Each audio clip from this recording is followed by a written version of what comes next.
Hey guys, this is Prateek from coaching junction और आप सभी का एक बार फिर से स्वागत है हमारे चैनल कोचिंग जंक्शन पे। तो पिछले वीडियो में हमने क्या पढ़ा था? हमने पढ़ा था कोडिंग डिकोडिंग में पहला पार्ट जिसका नाम है क्या? Letter coding. ठीक है ना, उसको हमने बहुत बेहतरीन तरीके से देखा था। उम्मीद है कि आपको पसंद आया होगा। अगर आपने उस वीडियो को नहीं देखा है तो भैया प्लीज जाके देख लीजिए। उसका मैं जो लिंक है ना डिस्क्रिप्शन बॉक्स में दे दूंगा, वहां से आप उस वीडियो को जरूर देख लीजिए। ठीक है, बहुत काम आने वाला है और उसमें सारे बेहतरीन लेवल के क्वेश्चन है। उसका कॉन्सेप्ट भी मैंने बताया है और सारे लेटर्स के प्लेस वैल्यू कैसे याद करने हैं वो सारी चीजें हमने वहां पे डिस्कस की है। तो प्लीज आप जाइए उसको देखिए। और आपकी जानकारी के लिए ये बता दूं कि यूपीएसआई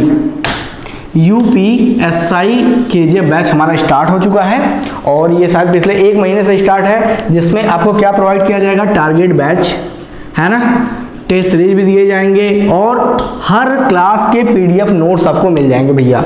ठीक, अभी भी देखिए ऑफर चल रहा है इसका, कितना 999 रुपए चल रहे हैं। ठीक है, तो ये ऑफर जो है कभी भी खत्म हो सकता है और इसकी ओरिजिनल प्राइस 1599 रुपए कभी भी लागू हो सकती है। तो प्लीज इसको जाके अवेल कर लीजिए यदि आप यूपीएसआई के एस्पायरेंट हैं तो।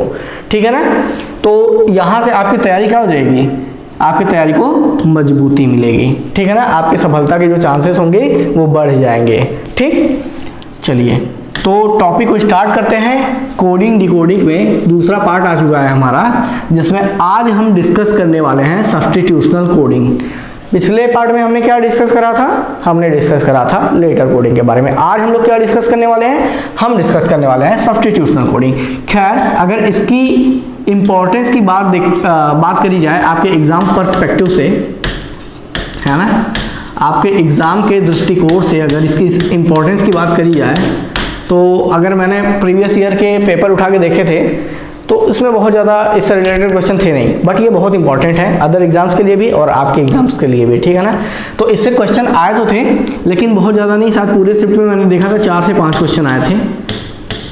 ठीक है, 4 से 5 क्वेश्चन, मतलब एक शिफ्ट में मतलब 5 शिफ्ट की अगर मैं बात करूँ ओवरऑल जितने भी शिफ्ट होते हैं तो उसमें से 4-5 शिफ्ट में ये क्वेश्चन आए थे। तो वो भी बहुत ज़्यादा इजी होते हैं, इसके क्वेश्चन बहुत ज़्यादा टफ नहीं होते हैं। तो आपको अगर समझ हो, किन चीज़ों का समझ हो, इसके बारे में अभी हम बात करेंगे। देखिए, सब्स्टिट्यूशनल का मतलब अभी हम समझते हैं कि ये होता क्या है। आपने सुना होगा कि अगर आप कोई तैयारी करने जाते हैं तो लोग एक तरीके से बात नहीं करते हैं कि क्या आपने बैकअप रखा है भैया, मतलब क्या गारंटी लेते हैं कि आप इस फील्ड में क्या हो सकते हैं, सफल होंगे कि नहीं होंगे। तो क्या आपने कोई बैकअप बना के रखा है, यानी आपके पास कोई सब्स्टिट्यूट है क्या? अब इसका मतलब क्या हुआ कि क्या आपके पास कोई विकल्प है क्या? तो इसको वैकल्पिक तौर पे देखा जाता है इस चीज को ना, तो उसी को हम लोग क्या बोलते हैं? सब्स्टिट्यूट। तो इसी तरीके से यहाँ पे बोला गया सब्स्टिट्यूशनल कोडिंग, यानी अगर मैं आपको कोई शब्द दे दूं, उस शब्द को डायरेक्टली ना बोल के किसी और विकल्प से मैं क्या करूं, उसको रिप्लेस कर दूं। ठीक, जैसे यहाँ पे मैं रेड कलर बोल रहा हूं और रेड का मैंने रेड ना बोल के क्या बोल दिया? ब्लू। देखो, हमें बोलना क्या है? रेड, लेकिन हमने इसका सब्स्टिट्यूट क्या ले लिया? ब्लू, जिसको हमने क्या बोल दिया भैया कि ये जो रेड कलर का जो कोड है, जो रेड कलर का कोड है, कौन है? ब्लू है।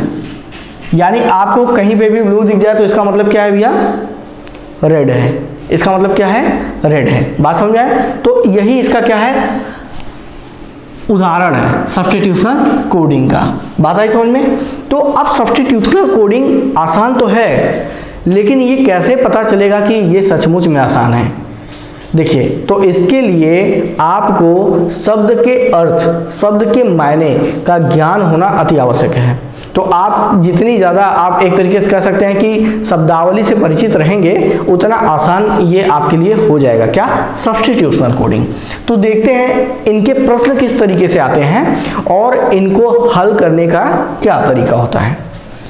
तो बढ़ते हैं अपने पहले प्रश्न की तरफ। तो ये रहा आपके सामने क्वेश्चन, जरा देख लीजिए इसको ध्यान से। क्या लिखा हुआ है? लिखा हुआ कि एक निश्चित कूट भाषा में पिंक मायने ब्लू। ठीक, क्या बोला? पिंक मायने ब्लू और ब्लू मायने येलो, येलो मायने रेड, रेड मायने वाइट, वाइट मायने ब्लैक। तो मोल का रंग क्या होता है? ध्यान से देखिए क्वेश्चन, आपके पेपर का पूछा हुआ क्वेश्चन है ये, यूपीएसआई 2017 में ये पूछ रखा है। ठीक, तो यहाँ पे अगर आप ध्यान से देखेंगे तो पिंक को किससे रिप्लेस कर दिया, यानी पिंक का कोड क्या दे दिया है, पिंक कलर का जो कोड दे दिया है वो क्या दे दिया है, देखेंगे आप तो यहाँ पे ब्लू दे दिया है, ठीक है ना। क्वेश्चन ये इजी होते हैं, लेकिन भैया आप जब शब्दावली से परिचित रहेंगे, ठीक है ना, उसके अर्थ से, जो आपसे पूछा जा रहा है उसके अर्थ से यदि आप परिचित रहेंगे तभी आप कर पाएंगे, वरना यही आसान सा क्वेश्चन आपके लिए क्या हो जाएगा, टफ हो जाएगा। येलो, और येलो का मतलब यहाँ पे क्या दे रखा है, देखिए ये सारे ओरिजिनल वर्ड हैं और इन वर्ड्स के इधर क्या दे रखा है, कोड, इधर इनके ओरिजिनल वर्ड है और इन वर्ड्स के कोड क्या है, ये इधर हमारे राइट साइड में है। तो येलो का कोड क्या दे रखा है भैया, रेड, ये देखिए, और रेड का क्या दे रखा है, व्हाइट। चलिए, और व्हाइट मायने क्या बोल रखा है, ब्लैक, व्हाइट का मतलब क्या बोल रखा है यहाँ पे, ब्लैक, ठीक है। तो अब आपसे क्या पूछ रहा है, तो मोल का रंग क्या होगा, जैसे ही मैंने आपको बताया कि आपको शब्दावली से क्या होना है, परिचित होना है। तो शब्दावली से मेरा क्या मतलब था भैया, वर्ड मीनिंग से, है ना। अब आप सोचेंगे भैया मोल का रंग क्या होगा, मोल का रंग क्या होगा।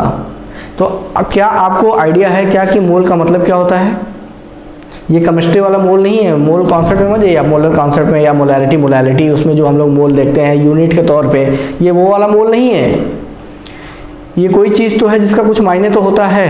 तो आपको पता होगा कि मोल का मतलब क्या होता है, तिल होता है ना, तिल जो होता है हमारी बॉडी पे जो स्पॉट्स होते हैं, ठीक है ना, आप कभी ब्लैक स्पॉट्स देखते होंगे या फिर रेड स्पॉट देखते होंगे, तो वो कैसा होता है हमारा, ठीक है ना, उसको क्या बोलते हैं हम, तिल बोलते हैं। और उसका जो इंग्लिश होता है उसे क्या बोलते हैं, मोल। तो मोल जो होता है एक्चुअली में जो उसका कलर होता है वो थोड़ा लालपन होता है, लालिमा होता है, ठीक है ना, उसमें मतलब रेडनेस होता है वो एक तरीके से।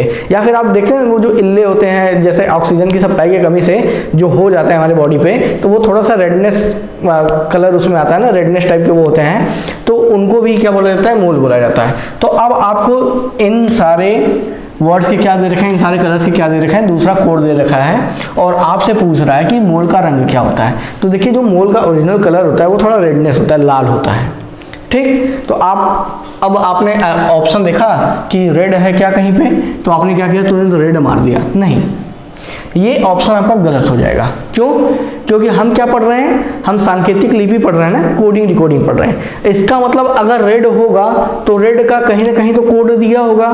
तो अब हमें चेक करना है कि क्या रेड का कहीं पे भी कोड दिया है क्या। तो आप देखेंगे पिंक का मतलब ब्लू है, ब्लू का मतलब येलो है, येलो का मतलब रेड है, और रेड का मायने क्या है, व्हाइट। यानी जो आपका सही ऑप्शन होगा, आपका सही ऑप्शन क्या होगा, व्हाइट होगा। क्यों व्हाइट होगा, क्योंकि हमें पता है कि व्हाइट ऑप्शन में है, और व्हाइट ऑप्शन में है तो वही ऑप्शन सही है, क्योंकि जो रेड कलर है ना उसका जो कोड दे रखा है, क्या दे रखा है, वो व्हाइट दे रखा है, इसलिए व्हाइट ऑप्शन हमारा सही होगा। तो आप यहाँ पे भी देख सकते हो कि जो रेड कलर का यहाँ पे जो कोड दिया है वो क्या दिया है, व्हाइट, ठीक है। तो व्हाइट से मतलब क्या हो गया, सामने वाला समझ जाएगा कि आप रेड कलर की ही बात कर रहे हैं, ठीक है ना। तो इसका कोड क्या दे रखा है, हमें उसी को पिक करना है। आपको पता चल गया कि मोल क्या होता है और उसका जो कलर होता है वो कैसा होता है, लेकिन उस कलर को ना करके उसका जो सब्स्टिट्यूट कलर है, यानी जो कोड के रूप में दे रखा है, हमको ये वाला पिक करना है। यानी इसका कोड क्या था, व्हाइट था, तो हमारा जो ऑप्शन सही होगा क्या होगा, व्हाइट। तभी तो भैया कोडिंग डिकोडिंग का मतलब होगा ना, यही तो सांकेतिक लिपि है। चलिए दूसरा प्रश्न देखिए जरा। एक निश्चित कोड भाषा में कुक मायने बटलर, बटलर मायने मैनेजर, मैनेजर मायने टीचर, और टीचर मायने क्या दे रखा है भैया, क्लर्क, और क्लर्क मायने प्रिंसिपल। ये देखिए यहाँ पे प्रिंसिपल होगा, यहाँ पे एन होगा ना, प्रिंसिपल है ना। चलिए अब एक बात बताइए, आपने यहाँ पे देखा कुक, क्या आपको पता है कुक का मतलब क्या होता है, जी कुक का मतलब होता है रसोइया, जो खाना बनाता है ना किचन में, उसे क्या बोलते हैं, रसोइया बोलते हैं। तो कह रहे भैया कुक का मतलब क्या होगा, बटलर। कुक का मतलब उसने क्या बताया, बटलर। क्या आपको पता है बटलर क्या होता है, आपको क्या पता है बटलर क्या होता है, अब आप क्या करेंगे, देखिए प्रश्न क्या होते हैं, आसान होते हैं, लेकिन अगर आपको कुछ ऐसे शब्द होते हैं जिनका अगर आपको अर्थ नहीं पता होगा तो वो क्वेश्चन थोड़ा सा क्रिटिकल बन सकता है, डिपेंडिंग अपॉन कि क्वेश्चन आपको किस तरीके से पूछा है। ठीक है, इजी रहेगा तो कोई बात नहीं, लेकिन अगर इससे रिलेटेड पूछ दिया और आपको इसका ज्ञान नहीं रहेगा तो हो सकता है वो क्वेश्चन आपको स्किप करना पड़े, शायद उसके मायने आपको ना आए।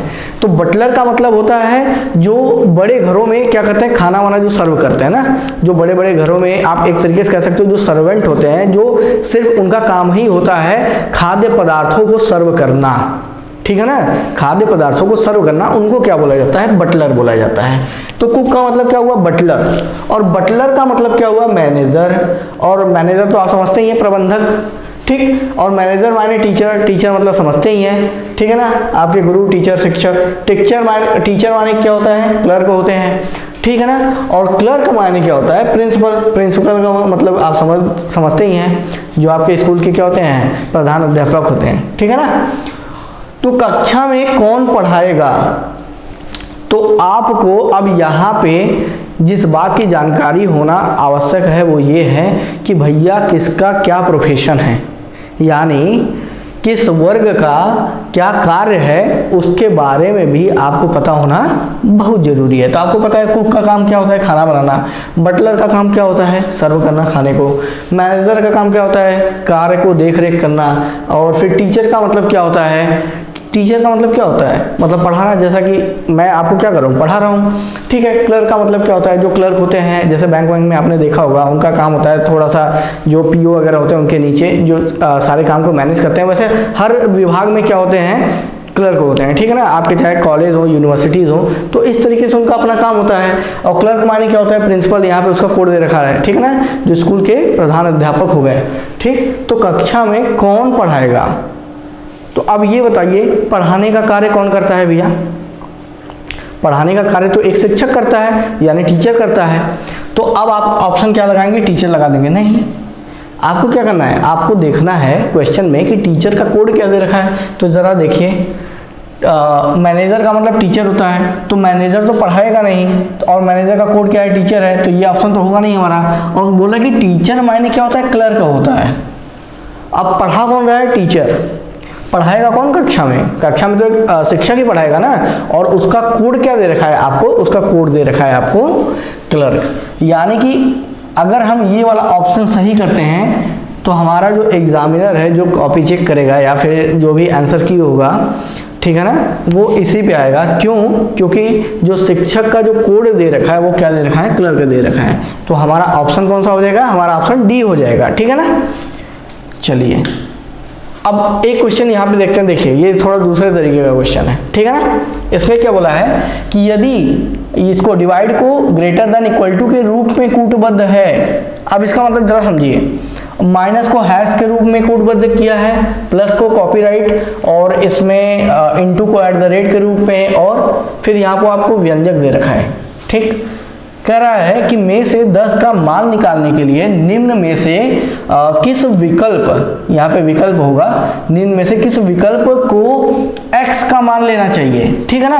अब यहाँ पे आप जरा ध्यान देंगे तो ये क्या है, x है हमारा, ठीक, और पूछ रहा है कि इसमें से 10 का मान अगर निकाल दिया जाए तो x का मान क्या लेना चाहिए हमें, तो x का मान क्या लेना चाहिए हमें। तो एक बात बताइए, ग्रेटर देन इक्वल टू का कोड क्या दे रखा है हमारा, ग्रेटर देन इक्वल टू का कोड आप देखेंगे यहाँ पे हमको दे रखा है डिवाइड के रूप में। ठीक, इसको नोट कर लीजिए, माइनस हैश का कोड दे रखा है माइनस, और इधर आप कॉपीराइट के केस में आएंगे तो ये आएगा हमारा प्लस के रूप में, इसको कोडबद्ध किया है। एट द रेट का क्या दे रखा है, एट द रेट का दे रखा है हमारा मल्टीप्लाई। ठीक, अब इतना काम आपको दे रखा है और बोल रहा है कि ये जो व्यंजक है इसमें से आप 10 निकाल दीजिए। 10 निकालेंगे तो फिर x का मान क्या होना चाहिए। चलिए भैया इसको हम रखते हैं, जरा साइड में करते हैं थोड़ा सा। ठीक है, व्यंजक क्या है भैया, 14। ठीक, और 14 कॉपीराइट का कोड आपका क्या दे रखा है, प्लस, तो आपने प्लस लिख लिया यहाँ पे। ठीक है, और फिर यहाँ पे x दे रखा है ना। चलिए ठीक है, अब ग्रेटर देन इक्वल टू का क्या है, डिवाइड है, ध्यान से देखिएगा। फिर यहाँ पे 2 है, 2 और हैशटैग का क्या दे रखा है आपको कोड, माइनस दे रखा है, ठीक है ना। ये मैंने 2 लिखा कि नहीं, ये रहा 2 और यहाँ पे इसका कोड क्या दे रखा है, माइनस दे रखा है, और फिर 12। अब कह रहा है कि अगर इस व्यंजक में से 10 का मान निकाल दिया जाए, 10 निकाल दिया जाए तो x का मान क्या होगा, चलिए इसमें से हम 10 निकाल देते हैं तो बराबर 0 हो जाएगा यहाँ पे। अब x का मान निकालना हमारे लिए क्या हो जाएगा, आसान हो जाएगा। तो अब यहाँ पे क्या हो जाएगा, फिर से आप देखेंगे तो ये x डिवाइडेड बाई 2 है, ये माइनस का 12 है, माइनस का 10 है। अच्छा एक बात बताइए ज़रा, तो ये पहले तो डिवाइड होता है, इसको छोड़ दीजिए, ये तो होगा नहीं क्योंकि यहीं से हमें मान निकालना है। और ये माइनस का 10 माइनस का 12 कितना हो जाएगा आपका, माइनस का 22 हो जाएगा। और 14 में से 22 निकालेंगे या फिर 22 में से 14 निकालेंगे तो कितना आएगा आपका, 22 में से अगर आप 14 निकाल देंगे तो भैया कितना आएगा, माइनस का 8 आएगा। यानी कि x डिवाइडेड और ये 2 और फिर माइनस 22 इधर है, प्लस 14 इधर है, तो माइनस का सिंबल 22 के पास बड़ा है, तो यानी हमारा माइनस का 8 आएगा, बराबर 0 आ गया, ठीक है ना। अब यहाँ पे आप देखेंगे इसको, यहाँ पे इसको करते हैं तो x divided by 2, x divided by 2 equal to कितना है हमारा, 8 हो जाएगा। अगर 8 को इधर भेजेंगे तो x का मान कितना आ जाएगा हमारा, 16 आ जाएगा। यानी कि जो x का मान हमारा आ गया, हमको कूटबद्ध किया हुआ था यहाँ पे, ठीक है ना, मतलब इसको ग्रेटर देन इक्वल टू का मतलब डिवाइड, ये सारी चीजें हमें दे रखी थी और इसको हमने क्या कर दिया, कोड करके हमने रिप्लेस कर दिया, यानी डिकोड कर दिया यहाँ पे, ठीक। डिकोड करने के बाद हमें इस तरीका क्या मिलेगा, व्यंजक मिल गया। जैसा इसने बोला था हमने उसको लैंग्वेज के आधार पे कर दिया।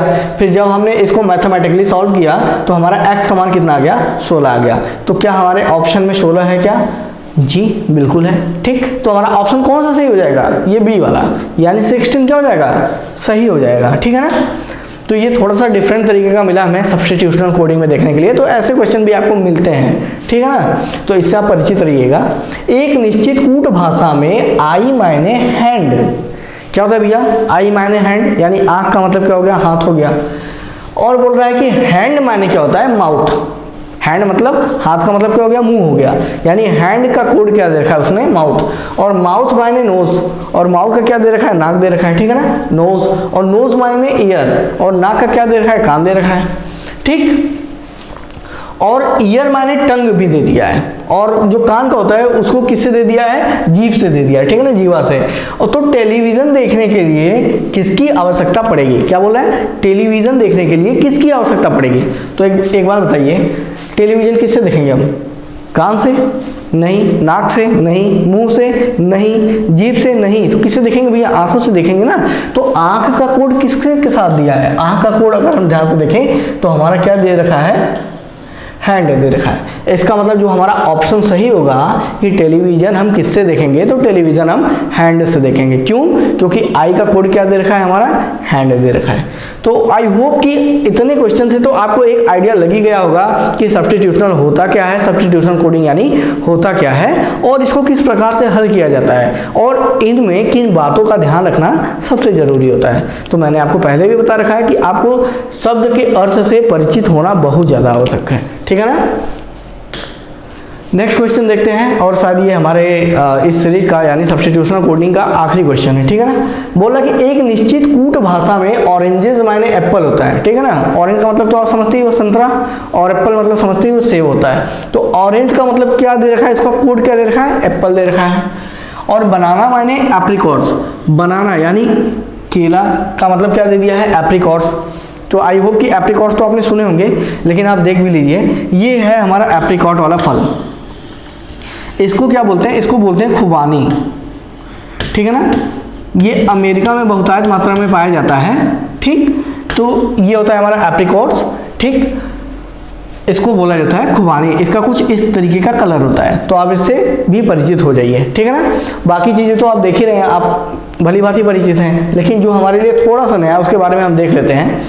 तो कह रहा है कि बनाना का जो कोड दे रखा है, एप्रिकॉट दे रखा है, और एप्पल का मतलब क्या दे रखा है, चिली। चिली का मतलब समझते हैं आप, चिलीज का मतलब अरे जो मिर्चा होता है भाई, मिर्ची, ठीक है ना।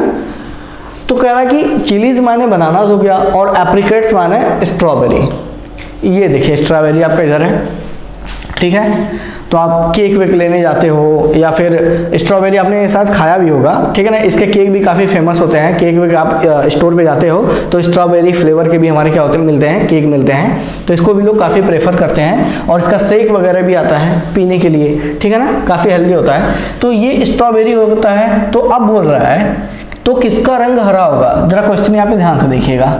चलिए, बहुत एप्रिकॉट और स्ट्रॉबेरी हमने खा लिया, अब क्वेश्चन की तरफ आते हैं। क्वेश्चन क्या पूछ रखा है कि तो किसका रंग हरा होता है। अब इसमें जितने फलों का यूज किया गया है तो आप जरा एक बार बताइए किसका हरा होगा।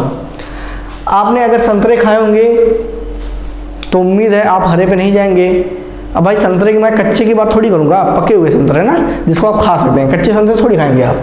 तो इसका मतलब क्या दे रखा है, एप्पल, सेब। बनाना की बात करेंगे तो बनाना भी देखते हैं आप, थोड़ा लाइट ग्रीन येलो टाइप में होता है हमारा, लाइट ग्रीन येलो, लेकिन इसको हम कंप्लीट ग्रीन नहीं कह सकते, कच्चा रहता है तभी बहुत ज़्यादा ग्रीन होता है। बाकी आप देखेंगे थोड़ा सा उसमें येल्लोपन आ जाता है, ठीक है ना, पीलापन आता है थोड़ा सा, तो इसको भी आप नहीं कह सकते। और इसका मतलब क्या होता है, एप्रिकॉट्स यानी खुबानी। और एप्पल माने क्या होता है, चिलीज होता है। एप्पल यानी सेब, सेब तो देखते हो आप रेड कलर का होता है, ठीक है ना, लाइट रेड, ठीक। तो इसका मतलब क्या होता है, चिलीज। चिलीज का मतलब क्या होता है, मिर्चा। और चिलीज माने क्या होता है, बनाना। भाई मिर्च तो खाते ही होगे डेली, सब्जी वब्जी बनती होगी तो, या कुछ भी फास्ट फूड बनता होगा तो, ठीक है ना। तो चिली क्या होता है, मिर्चा। मिर्चा किस कलर का होता है, तो हमें ये मोस्टली क्या देखने के लिए मिलता है कि ये हरा होता है, ताज़ा हरा होता है, ठीक है ना। तो आपसे पूछा क्या था कि तो किसका रंग हरा होता है, तो हमें अपने क्वेश्चन का आंसर मिल चुका है कि जो चिली होता है यानी मिर्चा जो होता है उसका कलर क्या होता है भैया, हरा होता है।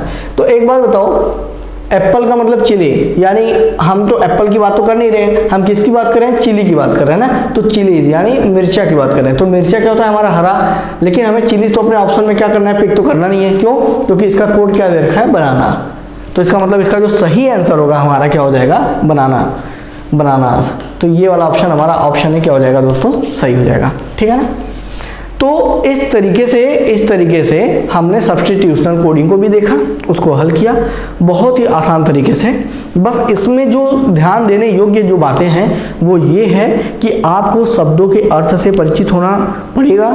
अगर आपको कुछ प्रोफेशन से रिलेटेड चीज़ें दे दी गई तो उस प्रोफेशन के बारे में भी जानकारी होना चाहिए। जैसे कि पिछले क्वेश्चन में आपने बटलर का देखा था, ठीक है ना। इस तरीके से वर्ड से आपको क्या होना पड़ेगा, परिचित होना पड़ेगा, ठीक। कुछ प्रोफेशन से मतलब किसका काम क्या होता है, कुछ कलर से इनका रंग क्या होता है, फलों के नाम, ठीक है ना। हो सकता है आपको स्टैटिक वाले पार्ट से भी पूछ दे, कंट्री लेवल पे भी पूछ दे, इसका कोई आयाम नहीं है। तो इसके लिए आप समझ के चलिए कि आपको जानकारी होना बहुत ही आवश्यक है इन सब चीज़ों का। एक तरीके से कह लीजिए कि आपकी जो जनरल नॉलेज होती है ना जीके की, उसकी जानकारी होना बहुत ज़रूरी है, शब्दावली पता होना बहुत ही आवश्यक है ऐसे क्वेश्चन को सॉल्व करने के लिए। चलिए फिर अब हम मिलेंगे आपसे अगले टॉपिक को लेकर, जिसमें हम क्या पढ़ने वाले हैं, मिक्स्ड लेटर कोडिंग। बहुत ही इंपॉर्टेंट टॉपिक है आपके परीक्षा के दृष्टिकोण से। तो दोस्तों इसी के साथ हम आपसे अलविदा लेंगे। जय हिंद।